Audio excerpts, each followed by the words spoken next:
Today on PlayStation News, the PS5 Pro is getting more enhanced games, Astro scores high in the PlayStation Store charts in September, Little Big Planet 3 is being delisted from the PlayStation Store, Digital Foundry adds more to the Halo on PS5 speculation, and more. Let's get to it. Hello friends, welcome back to PlayStation News, hoping you are doing great, and we have a new round of PlayStation and gaming stories to talk about. So we start with even more games getting confirmed to be PS5 Pro enhanced.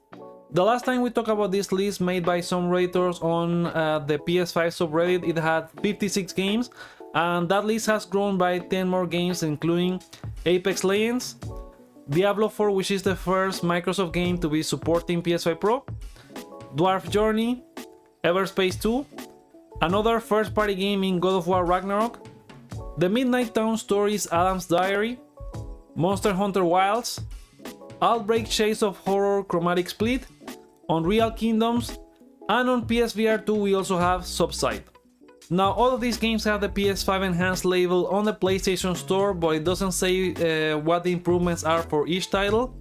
And bear in mind that from the leaked documentation that we had from PS5 Pro a while back, they don't have to hit all the bells and whistles on PS5 Pro to be considered PS5 Pro Enhanced. Maybe we'll get a future update to the PlayStation Store by November 7 when the PS5 Pro comes out, and we'll learn a little bit more about what each game or what the improvements for each game are.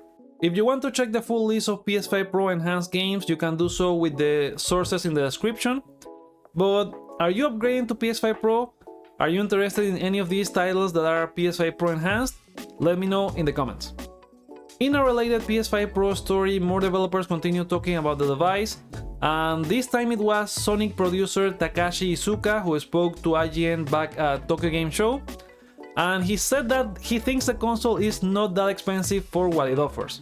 I feel the quality that they are providing is not that expensive, and yeah, it will be really good for the high-end game users.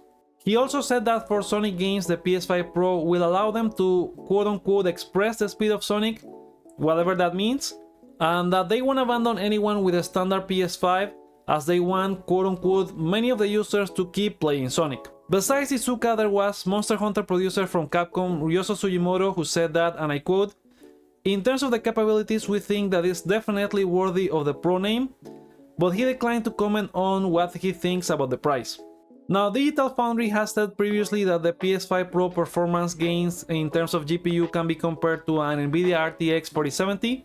That card alone is $500, so you could agree with what Iizuka said, but again I think at $700 you get a lot more value from building a PC, but that's just my opinion. Do you agree that the PS5 Pro is not that expensive for what it offers? Voice your thoughts in the comments. Moving on, we have the PlayStation Store sales results for September, and Astro scored top 5 on both North America and Europe. The top of the chart was snagged by sports games in both regions, with NBA 2K25 in North America, while EA Sports FC25 did so in Europe.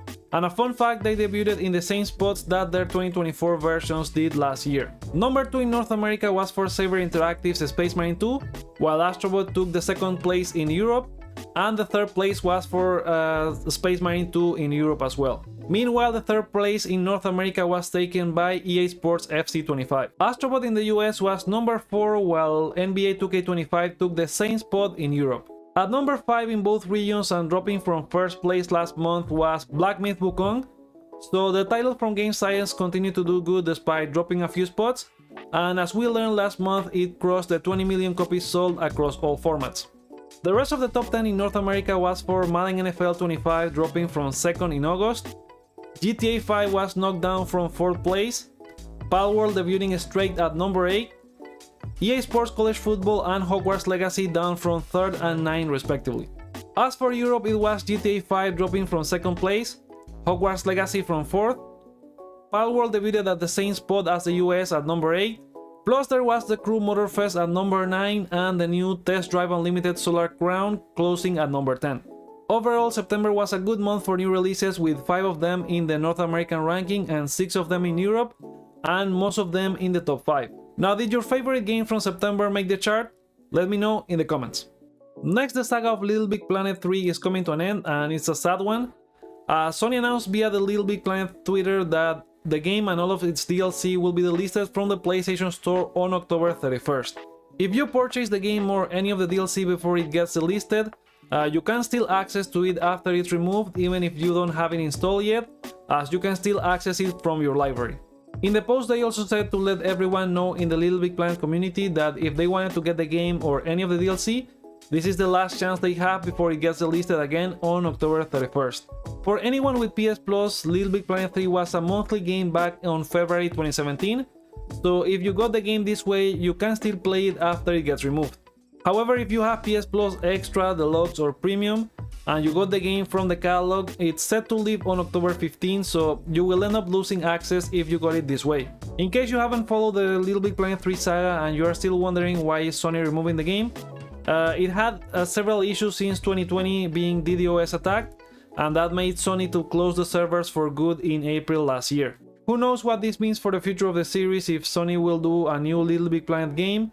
The previous one was Sackboy: A Big Adventure, and that was very different from these classic Little Big Planet games. Still, it did about 1.2 million copies sold, and with Astrobot being as popular as it is right now, I think they probably won't revisit this franchise in a while. But yeah, we'll see. This also adds to the whole thing about the questionable all digital media future, so yeah, it's not looking good for them trying to sell us on having a digital library and console. I've had a lot of fun with the series over the years, so I hope this is not the end of Little Big Planet. But what do you think about all of these Little Big Planet issues and Sony removing the game for good? Voice your thoughts in the comments. In our next story, we have a follow-up regarding yesterday's video and all of the speculation of Halo possibly coming to PS5. So to get you up to speed, Halo developer 343 Industries announced over the weekend that they changed their name to Halo Studios, and they have this big project to move Halo as a franchise to Unreal Engine 5, plus other projects that they have in the works for the series. This whole Unreal Engine 5 move was previously leaked by journalist Tom Warren from The Verge, and that was along with a rumor that said that Microsoft was considering making a remake for Halo on PS5. Now Digital Foundry has talked about this topic as well, with Rich Lidbetter telling Eurogamer, and I quote, "From a multi-platform game development perspective, moving to Unreal Engine 5 would certainly be easier for the developer than porting across the existing Sleep Space engine.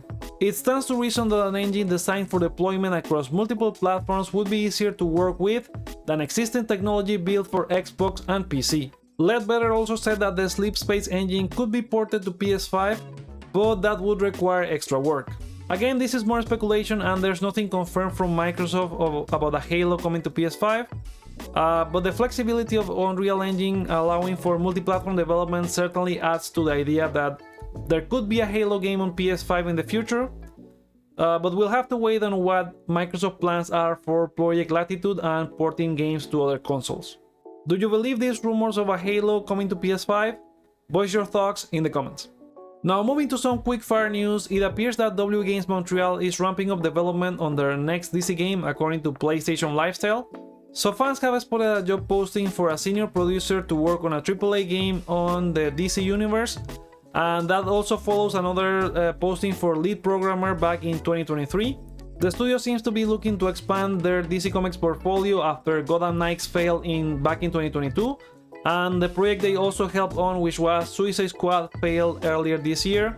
This also follows similar stories regarding Rocksteady that they want to go back to the Batman universe.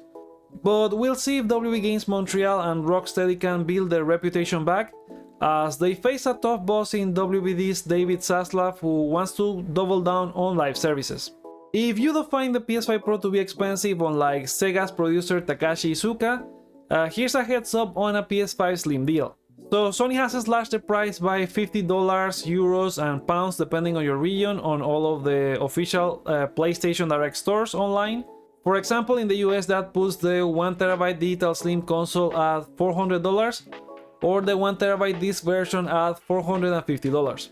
So it's a great price to get a PS5 if you are planning to get one for yourself or as a gift, but also consider that there's Black Friday next month and Sony will likely have some game bundles like last year's Spider-Man 2 and Modern Warfare 3. We should be getting the PlayStation Plus catalog announcement later today, but Here's a reminder on the games that are leaving soon, including a new game addition, making this now a total of 13 games leaving. So on October 15 we'll be losing R-Type Dimensions for PS3 streaming, Gotham Knights on PS5, Gungrave Gore on PS4 and PS5, which is a new title added this week. There's also Little Big Planet 3, The Evil Within, Ultra Street Fighter 4, Tokiden Kiwami, and a bunch of Dragon Quest games including Dragon Quest XI's, Dragon Quest Builders, Dragon Quest Builders 2, Dragon Quest Heroes, Dragon Quest Heroes 2, and Dragon Quest Heroes Explorers Edition, all for PS4. So this is your last chance to finish any of these games, and also on October 15 we'll be getting the new round of games that likely includes Dino Crisis and Blood Omen Legacy of Kain, as they teased in the previous State of Play. Next, Detroit Become Human from Quantic Dream has reached a new milestone. So we had the studio CEO Guillaume de Fundamier announcing this on Twitter, that this game telling the story of androids against mankind has reached over 10 million copies sold across PlayStation and PC. He also said, "We're extremely grateful to each and everyone out there who played the game. You mean the world to us, and we couldn't have achieved this incredible milestone without every single one of you." Detroit Become Human came out in 2018 for PS4 and a year later in 2019 for PC.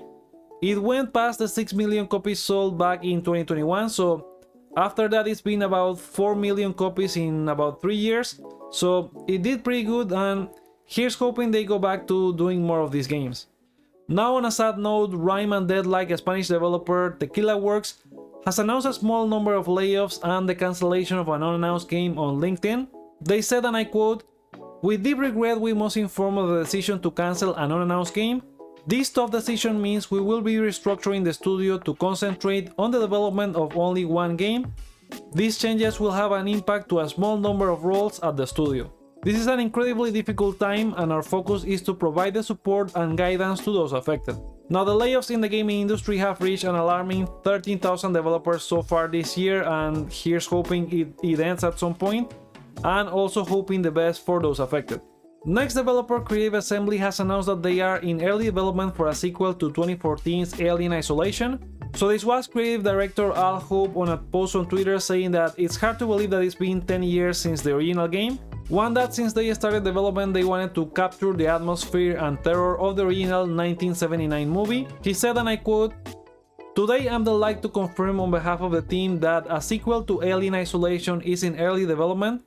We look forward to sharing more details with you when we're ready." Now, the original did pretty good in terms of reviews, so he's looking forward to when they can show us this new Alien game. And now for a new release date, Coffee Stain Studios has announced a November 7 release date for Goat Simulator Remastered, coming to PS5, Xbox Series and PC. So the remaster of the 10-year-old game includes all of the original DLC, and as they say, it also includes the latest in goat simulation technology, such as improved graphics and even more bugs. So November 7 for Goat Simulator, the remaster on PS5, Xbox Series and PC. And there you go, that's all the news that I have for you today.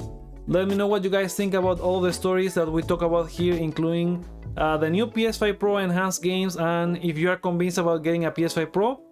What do you think about Astro being in the top 5 for the PlayStation Store charts for September? Little Big Planet 3 being removed from the PlayStation Store, and also all of the rumors and speculation regarding a Halo game coming to PlayStation in the future. Remember that you can find all of the sources for this news in the description below. And if you enjoyed this video, please consider giving it a thumbs up and subscribing for more PlayStation news videos like this. And you can also find this as a podcast on Spotify. The link is also in the description. So with that, thank you guys for watching, and I'll see you on the next one.